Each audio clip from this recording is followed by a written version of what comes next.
안녕하십니까? 배팅 부동산 PF 부실 채권 냅두면 공급 더 빨리 진행된다. 정부는 주택 문제에서 손을 떼는 것이 맞는 것 같다. 진행하도록 하겠습니다. 최근 뉴스부터 보겠습니다. 최근 분위기죠. 가계대출 늘고 부동산 PF 부실 확대되었다. 그렇기 때문에 금융불안 다시 경고등 켜졌다는 이야기인데, 다시 경고등 잘 기억해 보시면 처음에 PF 부실 나왔을 때가 금리를 올리던 그 시기에 경고등이 들어왔었고, 지금 경고등은 금리가 내려갈 줄 알았는데 전혀 내려가지 않고 있는 지금 상황 때문에 다시 경고등이 왔다. 이렇게 볼 수가 있죠. 지금 미국 국채 10년물 금리를 보고 계신데, 원래는 고점 찍었다가 서서히 내려가고 있었습니다. 그래서 추가로 더 내려갈 줄 알았죠. 그런데 지금 오히려 고점을 뚫어버렸습니다. 그래서 지금 다시 경고등 켜졌다. 요거는 좀 있으면 금리가 내려갈 줄 알고 PF 사업장들은 버티기를 한 거고, 그리고 가계 부분에서도 조금 가격이 내려가니까 앞으로 금리 다시 내려갈 거다. 그래서 다시 배팅을 한 거고, 정부도 그럴 줄 알고 규제 완화를 해서 연착륙 분위기로 몰아갔었던 거고, 모든 경제 주체들이 그렇게 금리 하락을 예상했는데 예상과 다르게 움직이니까 다들 지금 멘붕이 온 거죠. 최소한 가게하고 기업하고 그리고 PF 하는 사람들, 그런 사람들이야 충분히 예측하고 투자를 할 수 있겠지만, 정부가 이렇게 했다는 것은 굉장히 큰 문제라고 보여집니다. 서민을 위한 정부는 없다. 딱 맞는 이야기입니다. 지금 상황하고 딱 맞는 이야기입니다. 정권하고 관계없죠. 옛날부터 서민을 위한 정부는 없었습니다. 정부를 구성하는 사람들, 정책을 만드는 사람들, 서민이 없죠. 서민이 없는데 어떻게 서민을 위한 정부가 있겠습니까?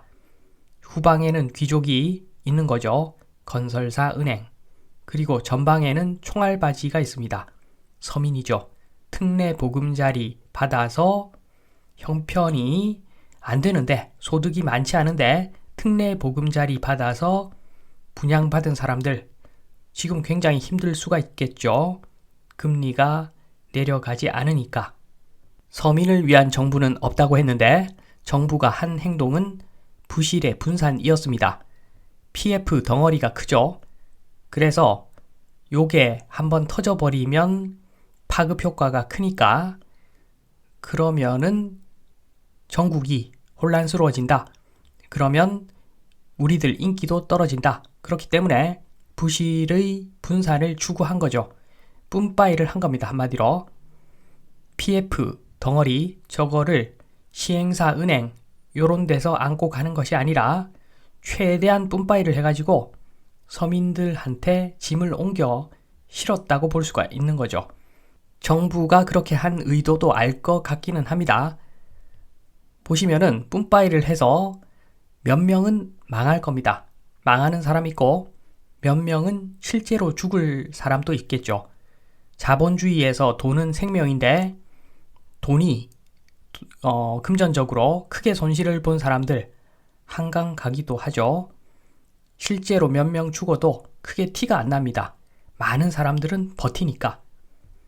그런데 사실 서 있는 놈도, 버티고 있는 사람들도 속은 이미 다 망가진 상태라고 보시면 됩니다. 좀비 상태일 수가 있는 거죠. 그래서 벌써부터 자영업 망한다고 하는 겁니다. 내수가 엉망이죠. 소비를 하지 않습니다.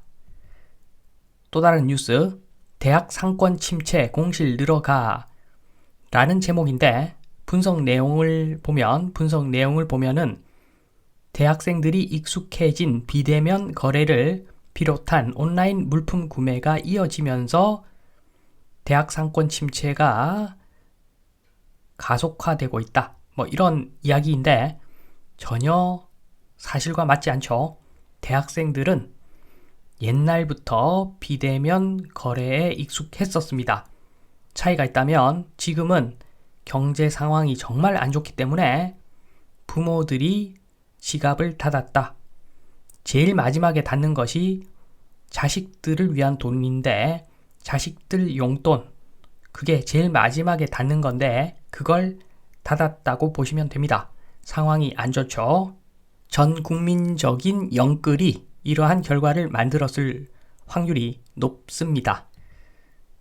다시 미국 국채 10년짜리 다시 보면은 최소한 정부는 이런 예상에 의한 정책을 펼치면 안 되는 거겠죠. 한마디로 얼마 전에 정부가 한 행동은 21세기의 기우제를 지냈다. 이렇게 보시면 됩니다. 금리가 내려가지 않으면 큰일 날 행동을 한 건데 그렇다는 것은 금리가 내려가기를 바라고 요행을 바라고 물론 내려갈 확률이 50%보다는 높겠죠.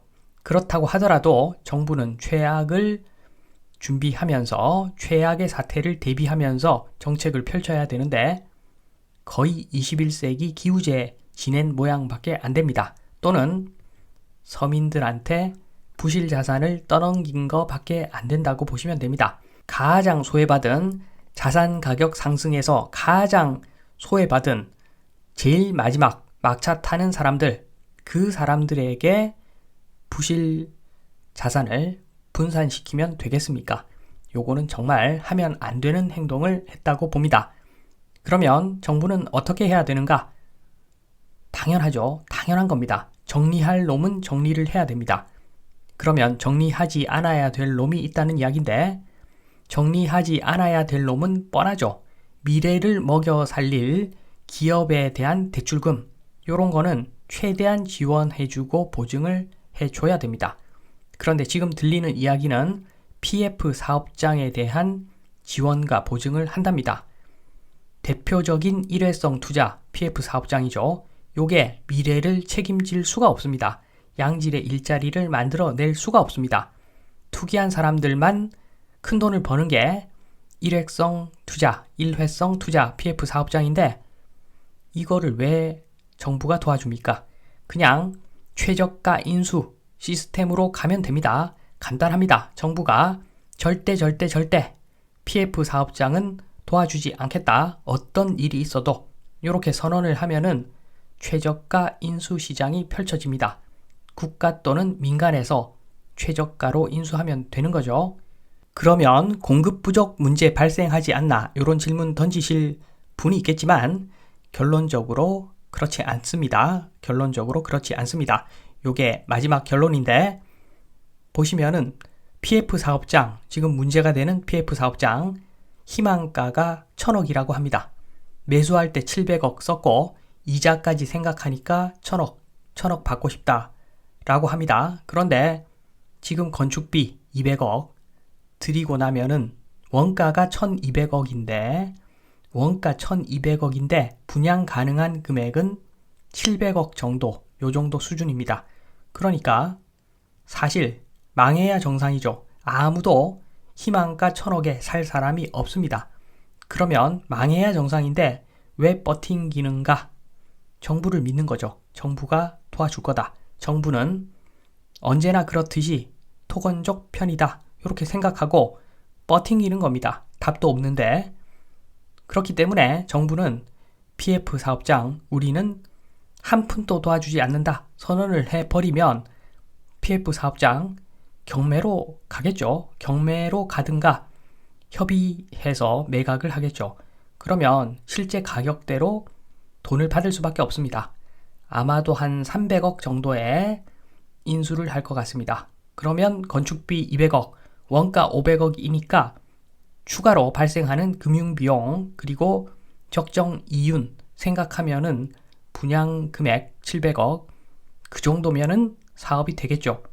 그래서 지금 오히려 공급이 진행되지 않고 있는 이유는 망하는 놈을 경쟁 입찰 붙여가지고 오히려 진행이 더 빠르게 할 수 있는 그 방법이 있는데도 불구하고 괜히 도와줄 것처럼 제스처를 제스처를 취하는 바람에 PF 사업장들이 너나 나나 정부 눈치를 보면서 우리도 살려달라 이렇게 하고 있는 겁니다. 그러니까 공급이 진행이 안 되겠죠. 차라리 딱 까놓고 지금 현재 가격에 매각을 해라 라고 하면은 저가로 매각이 될 것이고 그만큼 사업성 확보가 될 것이고 그래서 사업 진행이 순조롭게 진행이 될 겁니다.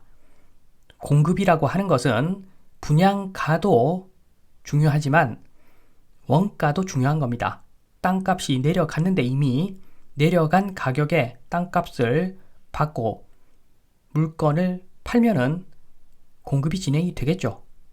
그래서 정부는 제발 손 떼라. PF에서 정부가 손을 떼면 굉장히 괜찮은 방향으로 우리나라가 갈 수가 있다. 요 말씀을 드리면서 이만 마치겠습니다. 감사합니다.